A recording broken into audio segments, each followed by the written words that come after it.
Ma'am, sir, parito na po ang resulta ng paternity test ninyo.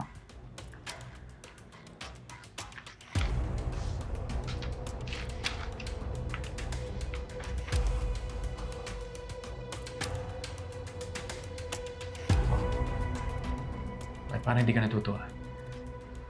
Mali ba assumption mo na ako yung manang bata? Tama ka. I'm not happy at all.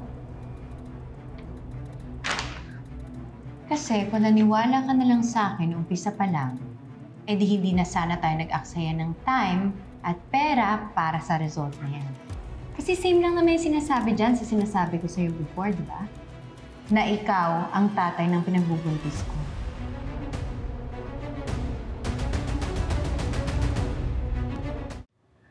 Sigurado ka ba dito?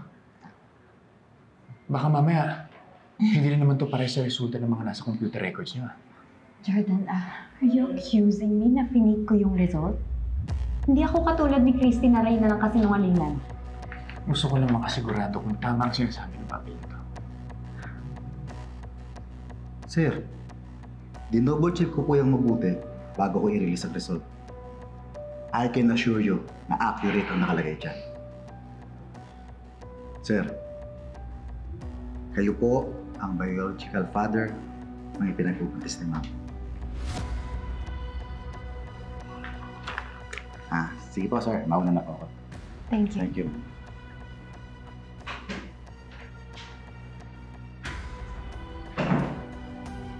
Jordan, we should be happy and celebrating. Tingnan mo, magkaka-baby na tayo. Magiging tatay ka na. And this time, totoong ikaw yung tatay. Hindi souvenir na isang rebelding nakabuntis kay Christy.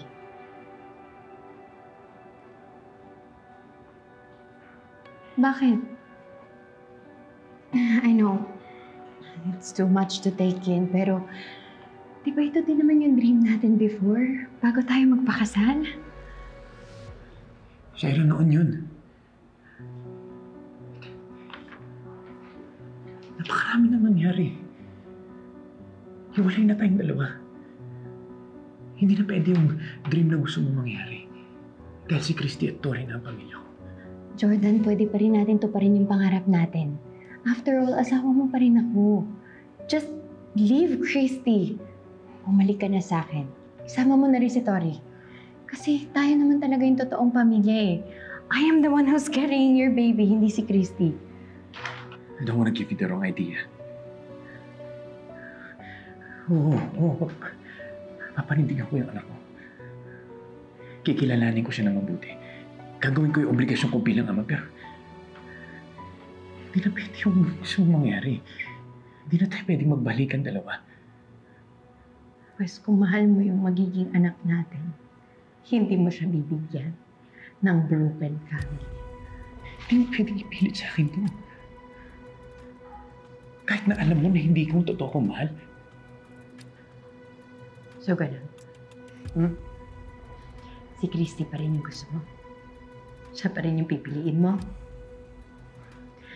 Ang tanong, kung magustuhan ka pa rin kaya niya kapag nalaman niya na buntis ako at ikaw ang ama. Huwag na huwag mo akong papangalahan. Ipangako mo sa akin na hindi mo sasabihin sa kanya na may anak tayo. Dahil ako ang unang magsasabi sa kanya. Kaya mas mabuti pa, itikom na lang yung bibig mo.